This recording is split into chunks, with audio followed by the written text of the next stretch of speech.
Hello बच्चों, कैसे हो आप सभी। मैं आशा करता हूं कि आप सभी अच्छे होंगे और स्वस्थ होंगे। तो बच्चों, हमारा परमाणु की संरचना नामक चैप्टर चल रहा था। आज इसका पार्ट 3 है। आज इस वीडियो में हम डिस्कस करेंगे कि प्रोटॉन की खोज कैसे हुई। इससे पिछली वीडियो में हमने डिस्कस किया था इलेक्ट्रॉन की खोज को, और इस वीडियो में हम डिस्कस करेंगे प्रोटॉन की खोज को। तो चलो बच्चे, वीडियो शुरू करते हैं।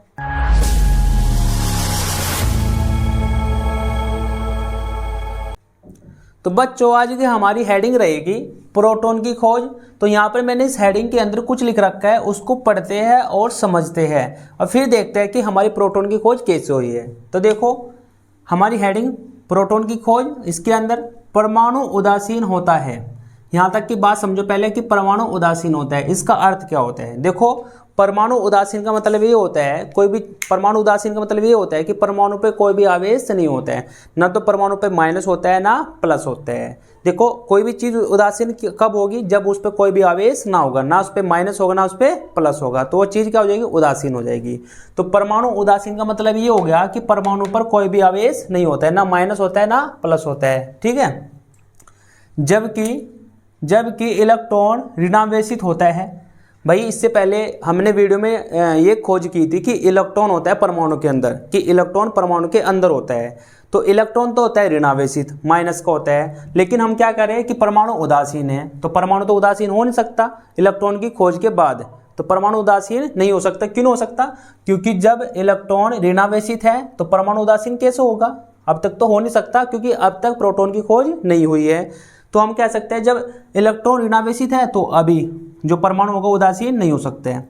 अतः परमाणु में ऋणावेशित के बराबर धनावेशित होता है। लेकिन बाद में पता लगा कि भाई परमाणु के अंदर जितने इलेक्ट्रॉन, मतलब जितना ऋणावेशित होता है उतना ही धनावेशित होता है। देखो, किसी परमाणु के अंदर जितना ऋणावेशित होता है उतना ही धनावेशित होता है। मतलब किसी परमाणु के अंदर जितना माइनस होगा उतना ही प्लस होगा, जितना माइनस होगा उतना ही प्लस होगा। और जब माइनस प्लस बराबर हो जाती है तो वह वस्तु उदासीन हो जाती है, उस पर कोई आवेश नहीं रहता है। ठीक है बच्चों, देखो, इसलिए परमाणु उदासीन होता है, यह बात हमें पता चली गई। इसी तथ्य के आधार पर सन 1886 में गोल्डस्टीन ने धन किरणों की खोज की। इसी तथ्य के आधार पर कि परमाणु उदासीन होता है, लेकिन परमाणु के अंदर अब तक ये पता चला था कि इलेक्ट्रॉन है, क्योंकि अब तक इलेक्ट्रॉन की खोज हुई थी, प्रोटॉन की खोज नहीं होती। तो गोल्डस्टीन ने क्या करा, इस तथ्य के आधार पर कि परमाणु उदासीन है, तो भाई ऋणावेशित के अलावा इसमें कुछ और भी है, और वो क्या है, धनावेशित है। तो इसी आधार पर इसने क्या कहा बेटा, धन किरणों की खोज की। अब हम देख लेते हैं गोल्डस्टीन का प्रयोग, कि गोल्डस्टीन ने प्रयोग क्या किया। तो गोल्डस्टीन ने जो प्रयोग किया है बेटा, यहाँ पर मैंने कुछ डायग्राम बना रखा है, तो इसको हम पढ़ लेते हैं बेटा। छिद्रयुक्त हमारा होगा ये कैथोड, छिद्रयुक्त कैथोड। ठीक है बेटा। तो यहाँ पर हमने दो धातु की प्लेट ली, और ये जो हमारा इलेक्ट्रोड है इसमें हमने क्या करा, छोटे छोटे छिद्र कर दिए। और यहाँ पर हमने एक प्लेट और ली बेटा धातु की, और इन दोनों धातु की प्लेट को हमने जोड़ दिया एक बैटरी से। हमने एक बैटरी से इनको जोड़ दिया, और वो बैटरी जो है हमारी 10,000 वोल्टेज की है। वो हमारी बैटरी क्या है, 10,000 वोल्टेज की है। और इस नली को हम कहते हैं, ये हमारी एक कांच की नली है, इसको हम कहते हैं विसर्जन नली। इसको हम क्या कहते हैं बेटा, विसर्जन नली। और साइड में एक नली लगी होती है जिसके ऊपर निर्वात पंप लगा होता है। बेटा क्या लगा होता है, निर्वात पंप। निर्वात पंप का कार्य क्या होता है, इसके अंदर जो गैस है उसको बाहर खींचना, और जब इसके अंदर से गैस बाहर चल जाएगी तो इसके अंदर जो प्रेशर है वो कम हो जाएगा, इस ट्यूब के अंदर जो प्रेशर है वो कम हो जाएगा। और यहाँ पर हमने कर रखा है लेप।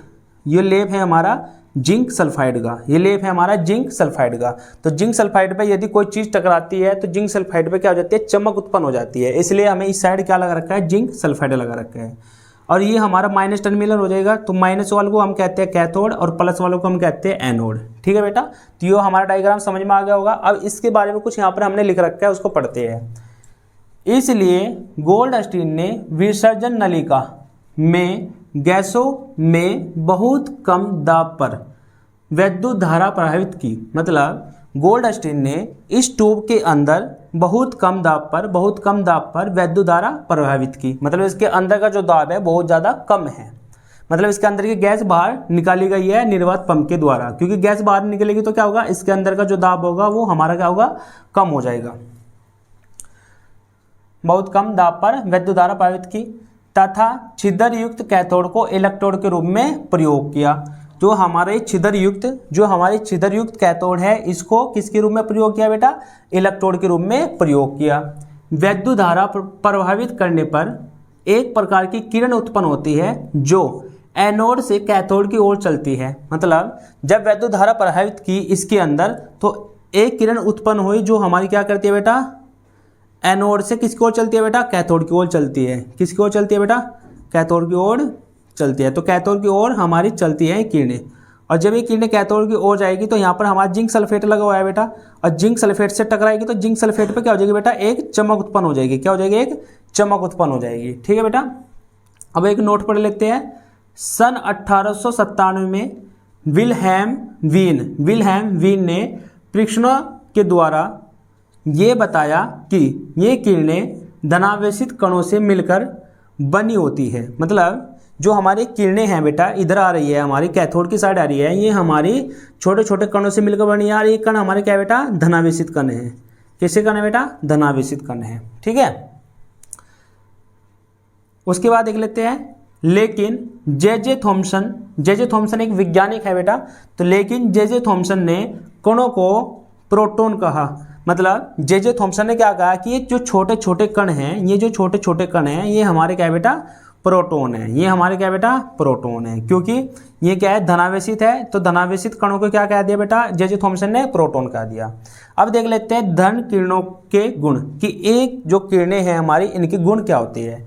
सबसे पहला गुण है ये सरल रेखा में गमन करती है। मतलब ये सरल रेखा में चलती है, मतलब सीधी रेखा में चलती है, इसका अर्थ ये हो गया। उसके बाद इनकी भेदन क्षमता कैथोड किरणों से कम होती है। हमने इससे पिछले वीडियो में पढ़ा था कि कैथोड किरणें क्या होती है, तो इनकी जो भेदन क्षमता होती है वह कैथोड किरणों से कम होती है। उसके बाद देख लेते हैं इनका वेग कम होता है कैथोड किरणों से, और इनका जो वेग होता है वो भी कम होता है कैथोड किरणों से। उसके बाद यहाँ पर हमने लिख रखा है एम का मतलब होता है बेटा मास किसका बेटा? प्रोटॉन का मास। मतलब प्रोटॉन का द्रव्यमान बराबर है 1837 मास इलेक्ट्रॉन के। मतलब एक प्रोटॉन का